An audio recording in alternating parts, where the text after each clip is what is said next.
నిజంగా కిషన్ రెడ్డి గారు బీజేపీ ఇవాళ రేవంత్ రెడ్డిని కాపాడుతున్న మాట నిజం కాకపోతే వెంటనే సిబిఐ, ఈడీ, ఎస్ఎఫ్ఐఓ రంగంలో దిగాలి. ఈ బినామీ భాగోతం, కేఎల్ఎస్ఆర్ భాగోతం వెంటనే విచారణ ప్రారంభించి చర్యలు తీసుకోవాలని చెప్పి మేము డిమాండ్ చేస్తూ ఉన్నాం. తీవ్రమైన అవకతవకలు, ఆర్థిక కుంభకోణం, క్రిమినల్ కుట్ర, అధికార దుర్వినియోగం, వీటన్నిటి మీద, మనీ లాండరింగ్ మీద, ముఖ్యమంత్రి గారి పాత్ర మీద కూడా సిబిఐ, ఈడీ వెంటనే విచారణ చేయాలని చెప్పి కూడా మేము డిమాండ్ చేస్తూ ఉన్నాం. దీని మీద వేగంగా స్పందించాల్సిన బాధ్యత ఖచ్చితంగా కేంద్ర ప్రభుత్వం మీద ఉంది.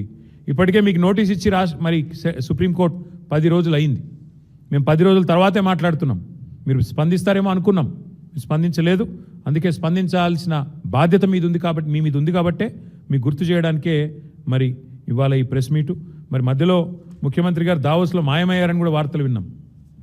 మాయమై సడన్గా 4-5 రోజుల తర్వాత ఎక్కడో తేలారు. ఆ 4-5 రోజులు ఎక్కడ పోయారో ఎవరికీ తెలియదన్నారు.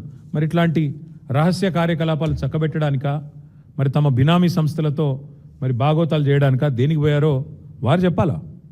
ఈ డబ్బులు గతంలో మీరు గుర్తుండాలి, మీకు ఉత్తమ్ కుమార్ రెడ్డి పిసిసి ప్రెసిడెంట్ ఉన్నప్పుడు ఇప్పుడు ఓటు ఎందుకు ఇంతకుముందు సరే నాకు ఓటేసారు, నాకు ఎంపీకి ఓటేసారు, నేను నిధులు పట్టుకొస్తున్నా, ఓకే అదేమని చెప్తా, లెక్క అంతా చెప్తాను, లెక్కంతా రాసుకొస్తా చెప్తాను.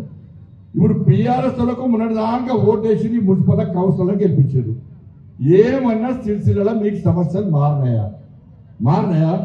వర్షం పడితే ఆ శాంతినగరు, శ్రీనగర్ కాలనీ అవన్నీ కూడా, ప్రగతి నగర్ అవన్నీ కూడా వర్షం వస్తే మొత్తం మునిగిపోతుంది కదా.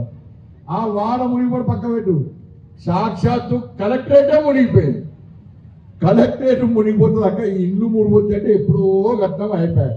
ఇక కలెక్టరేట్ మొన్న కట్టిన కలెక్టరేట్ మునిగిపోతే పాప మా కలెక్టర్ సాబ్ ఏం చేసిందంటే, అరే కలెక్టర్ మునిగిపోయింది కదా, పోవడానికి దారి లేదని చెప్పి ట్రాక్టర్లో వేడు.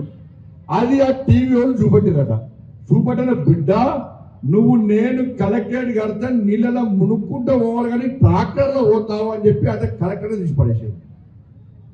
ఆ కలెక్టర్ మునుక్కుంటూ పోవాలట.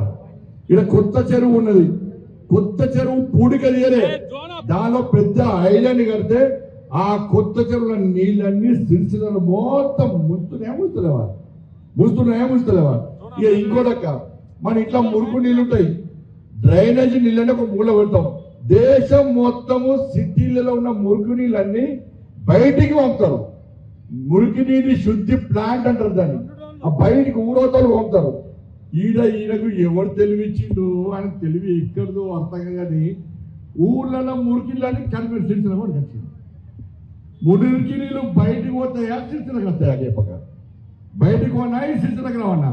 ఈరోజు కలిసి 14 పెట్టిన 14 మొత్తం కప్పు వాసన.